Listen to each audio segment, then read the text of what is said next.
Hello, everyone. Welcome to AP United States History, Period 4 review. We are in the 1800 to 1848 time period. And boy, there is a lot going on in the United States at this time. So while I go slide by slide and we go through all the key aspects of the time period, I want you to just keep a few things in mind. Don't stress too much about dates and don't stress too much about specific incidents. Try to put the big picture together. Try to think about what life was like in the different regions during this time, because there's no question that the North and South are creating separate identities. Try to think about, for example, the key political figure at the time, Andrew Jackson. Who would support him? Who would vote for him at this time? Think about the changing demographics of the nation. Think about the people who are reforming society and who are trying to make America better. So I know I'm going to go through a lot of different things, and I know the notes that I gave you are very detailed, but again, try to really focus on the big picture as America is really developing an identity between 1800 and 1848. So as we begin, I just said here, what are the key aspects of this time period? And really, we're going to try to narrow it down to a few here. We're going to talk about the rise of the common man and how the elections are taking place with greater participation. Of course, we know there are still people sadly left out. Women are not involved. Most African Americans are not involved. But the whole age of the Jacksonian democracy is a key aspect of this time. Next, we really want to think about the growth of capitalism and the impact of Henry Clay's American system as we're trying to develop early industrialization, the profit motive, the spirit of enterprise. So a third thing would be the Second Great Awakening and the whole era of moral and social reforms that are taking place. There's we did those activities in class involving the Transcendentalists and the Second Great Awakening and the religious revival, but keep the basic ones in mind as well. I shouldn't use the word basic, but the ones we've gone through. Women's rights, Seneca Falls Convention, suffrage movement, and temperance movement to ban alcohol, and the abolitionist movement. Those are reforms as well. Next, let's please keep in mind that immigration is taking place to the United States, and there's going to be a lot of migration westward. And then lastly, try to focus on just the development of an American national culture during this time. All right, so let's focus first on the whole age of democracy. And we will make reference to a French man, I probably should have prepared how to pronounce this, Alexis de Tocqueville, who came to the United States and was amazed at our makeup and how in the United States there was tremendous room for growth economically, that there was social mobility and that people could rise above the status that they were born into. Now, as far as suffrage, there are going to be states are going to make a greater effort to expand suffrage rights. So you will have property qualifications will be abolished. Religious qualifications to vote will be abolished. But to keep in mind, still no voting for women and for African Americans for the most part. Nominating conventions. There was a phrase, King Caucus, that was used to describe how presidential candidates were selected at this time. There would be a small group in the party who would choose the nominees. This will become expanded during the age of Jackson so that more people are involved in the process. And you all know today we have primaries and caucuses that lead to a convention for each of the Democratic Republican parties, although one day a teacher will be doing a video about how our two-party system was rigged and that third parties really had no say in presidential politics. The spoils system is a phrase that is used to describe how presidents were appointing friends and political supporters to positions in the government. Jackson himself actually called this rotation in office, thinking it was good to get more people involved in the process. And there's going to be a lot of campaigning that takes place during this era as well. For the final time, let's try to remember the slogan, Tippecanoe and Tyler too, which was used in the 1840 presidential election by William Henry Harrison, whose running mate was John Tyler, and the Tippecanoe refers to the battle that he won during the War of 1812. And at this point, I'm not sure why I continue to even emphasize this. All right. Next, we go to the debate over slavery. And early on, there's a group called the American Colonization Society. And this group wanted to create a country in Africa, Liberia, with the capital, Monrovia, as a place where African Americans could go back to. This Back to Africa movement created tremendous controversy because some viewed it as a place or as an attempt to help African Americans, while others viewed it as an attempt to rid America of African Americans. Liberia is still a country today with the capital of Monrovia. Next, you have William Lloyd Garrison, a very radical white abolitionist who published a pamphlet called The Liberator, and he was the one who burned a copy of the Constitution, calling it nothing but a slave document.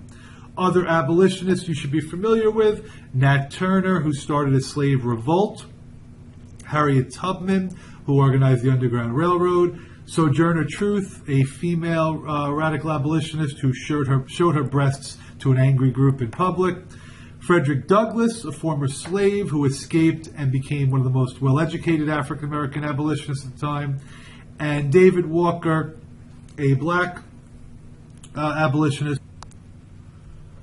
who published an appeal to the colored citizens of the world, but was actually less radical than William Lloyd Garrison.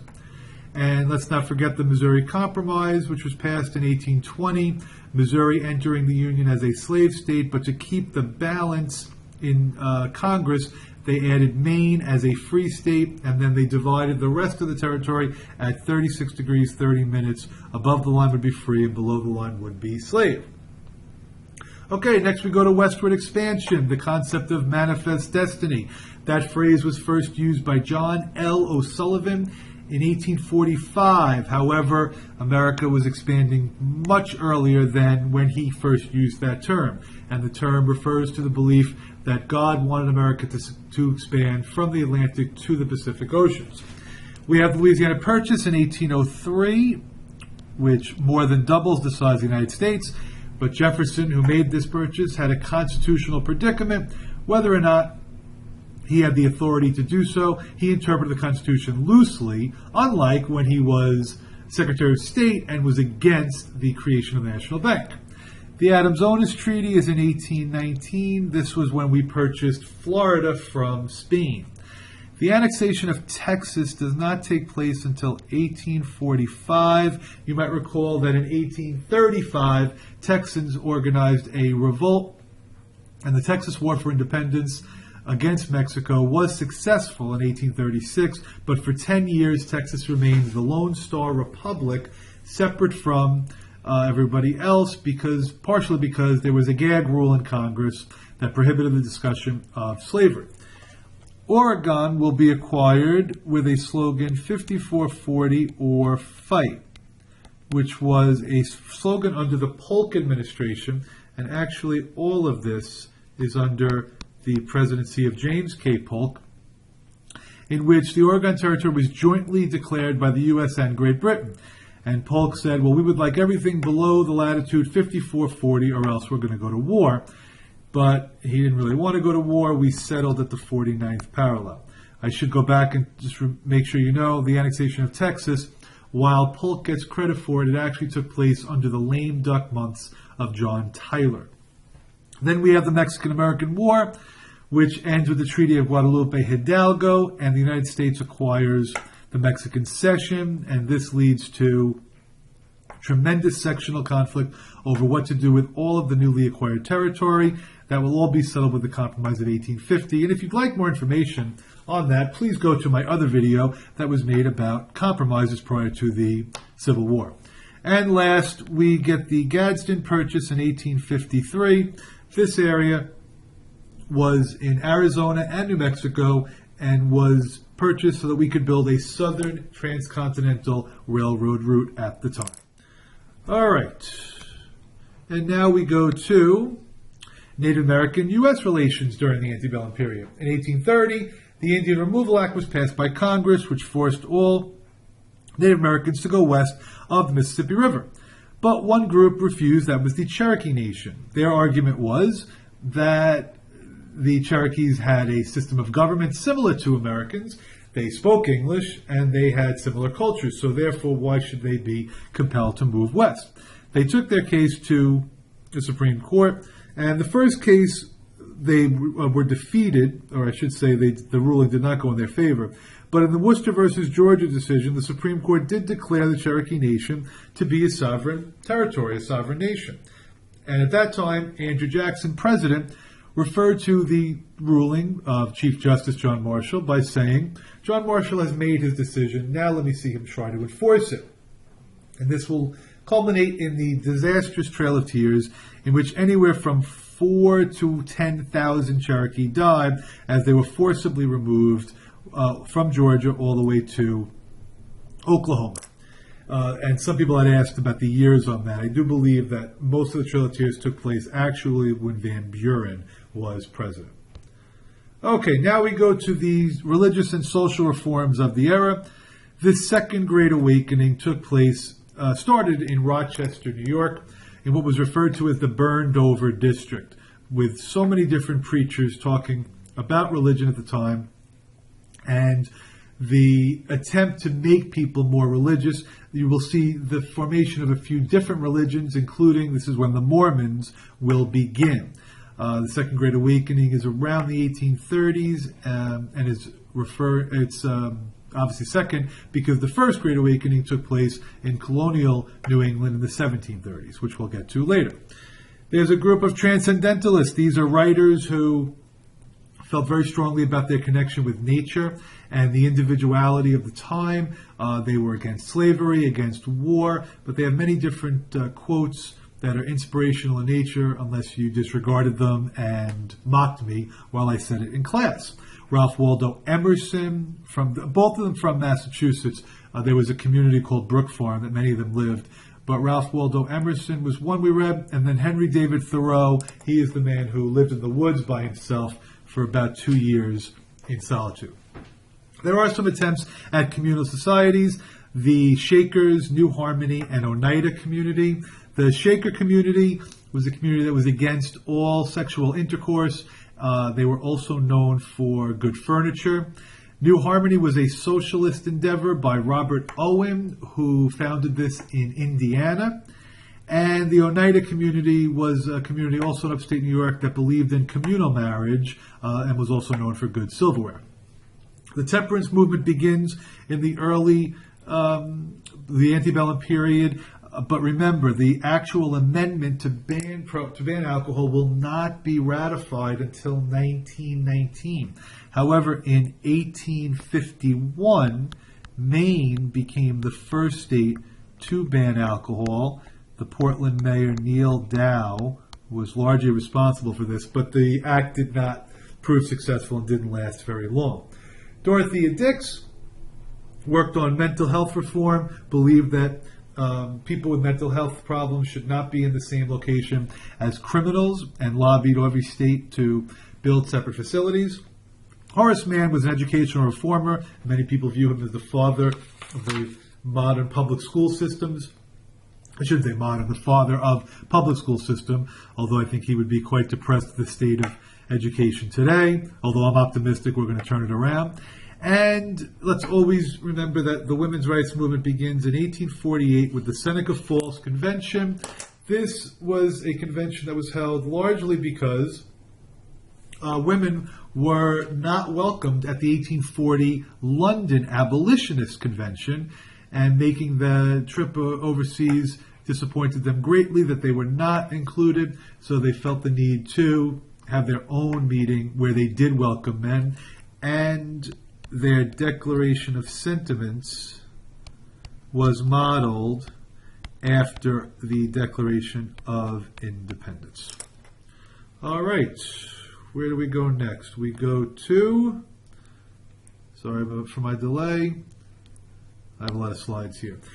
We go to partisan politics of the time. So let's talk about how the two-party system is going to reemerge. Remember, the first two-party system was when Washington was president, followed by John Adams. And a lot of people think, a lot of historians cite the conflict between Hamilton and Jefferson that led to that division. First, about the conflict over the creation of the National Bank, and then as well as support between France versus Britain. But then, after the War of 1812, there is only one political party in the United States. That is what a Boston newspaper reporter referred to as the era of good feelings. And that one party is the Democratic Republicans. But in 1824, we have 4 Democratic Republican candidates all running for president. John Quincy Adams, Andrew Jackson, William Crawford, and Henry Clay. And when the votes were tallied, John Quincy Adams had 84 electoral votes, Andrew Jackson had 99 electoral votes, William Crawford had 41, and Henry Clay had 37. So, you would think that Jackson won. However, constitutional people knowledgeable about the Constitution know that you need a majority of electoral college votes, and then you have to do some Common Core math to figure out that Jackson did not receive a majority. So the Constitution then states that the top 3 vote getters will be the ones to be selected by the House of Representatives. That was very poorly worded. The House of Representatives will pick from the top 3 vote getters. So Henry Clay gets crossed out. William Crawford suffered a stroke, so would not have been a good, and was paralyzed, so would not have been a good choice. So we're left between Jackson and John Quincy Adams.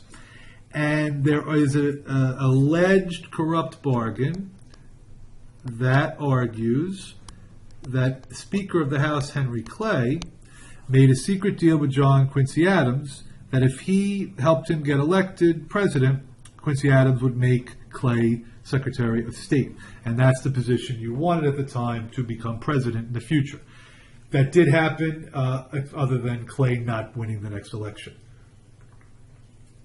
So we now are going to eventually see, maybe 4 years later, or maybe 8 years later, the emergence of this Whig party. And the Whigs will be the supporters of Henry Clay, and the Jackson wing, Jackson being so upset by losing this election, but will win the next 2, will be the Democratic Party. And somebody did ask for a political party review sheet. You'll get that video shortly. The Peggy Eaton affair takes place under Jackson's presidency. That is when Peggy Eaton gets involved. Peggy O'Neill Timberlake gets involved with John Eaton, Secretary of War, and the other cabinet wives do not like her being involved because they feel as if she's breaking up the marriage of John Eaton. And Jackson was sympathetic to Peggy being mistreated at the time, since his own wife, Rachel Robards, died during the 1828 election when there was a lot of gossiping about her being married to somebody else. The Peggy Eaton affair leads to a split between Jackson and John C. Calhoun. The tariff controversy, South Carolina, now Senator John C. Calhoun does not believe that they should have to pay the tariff, so he called for the nullification of the tariff, but Jackson has Congress pass the force bill making them pay the tariff, and it was Henry Clay that led to a compromise tariff being passed.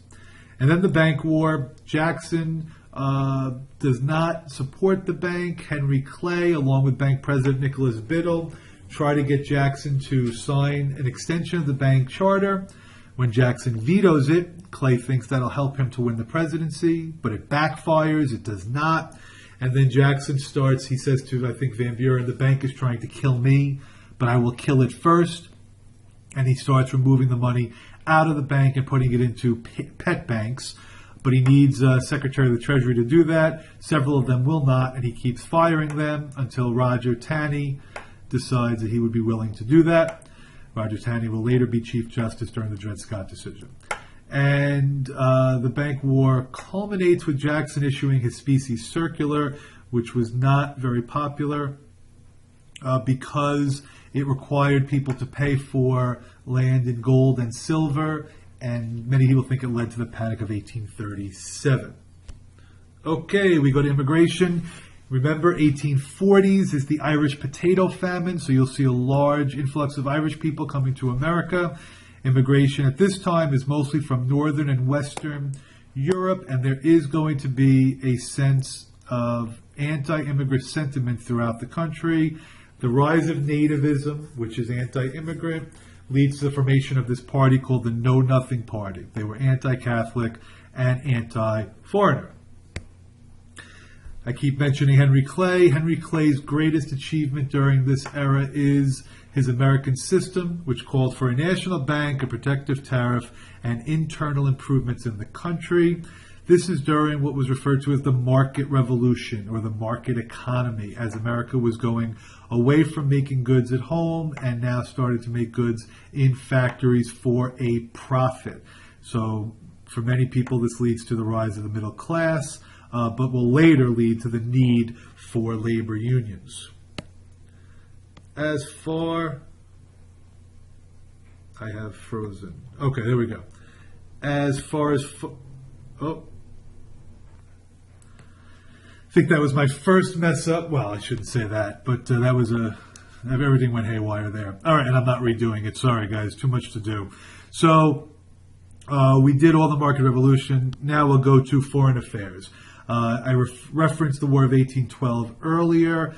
The causes of this are impressment, which is the kidnapping of sailors and taking of our ships by many countries, but specifically Britain and France. We're also getting attacked by Native Americans. That's where the Battle of Tippecanoe comes in.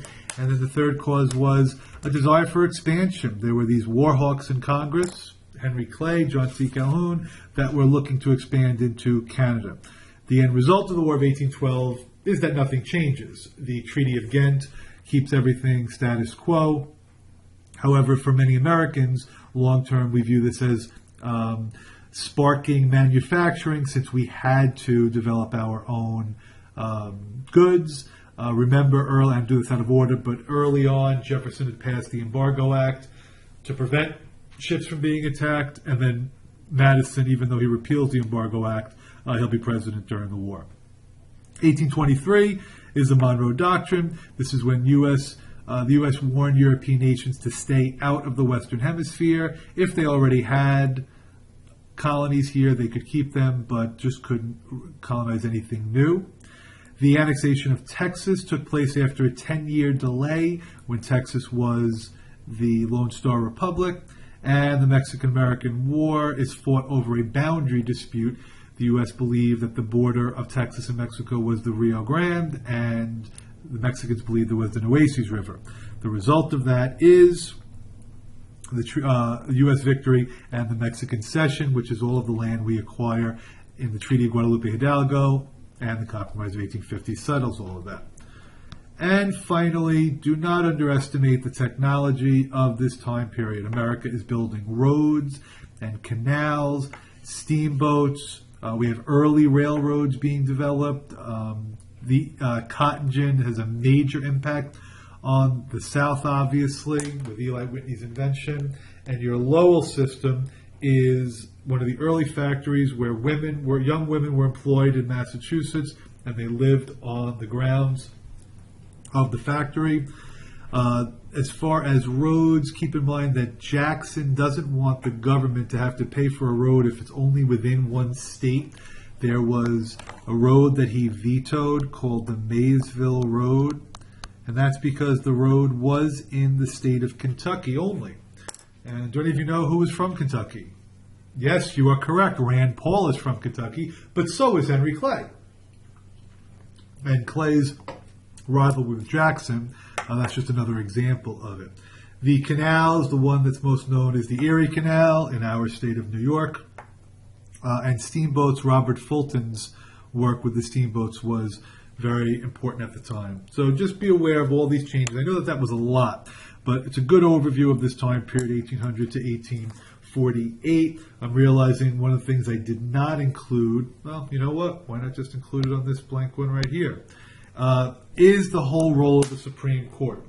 Since it's my favorite topic, it'd be nice if I actually mentioned it.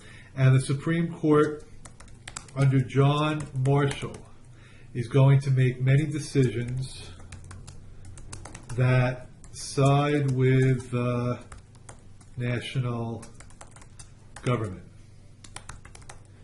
John Marshall's decisions, the first significant one will be Marbury versus Madison, which is the 1803 decision that really gave the Supreme Court the authority of judicial review, whether or not acts of Congress or laws are constitutional or not. It is that case, which I'm not going to go through right now, but it's that case that really gives the Supreme Court this authority. And then for about a 30-year time period, the John Marshall decisions are often, if not always, going to side with the federal government over the state government. And that keeps in line the theme of this time period where we're really trying to develop an American identity and uniting as a nation. So I did my best there, everybody, and keep up the studying and the good work, and I will see you for time period 5 whenever you decide to get around to it. Take care.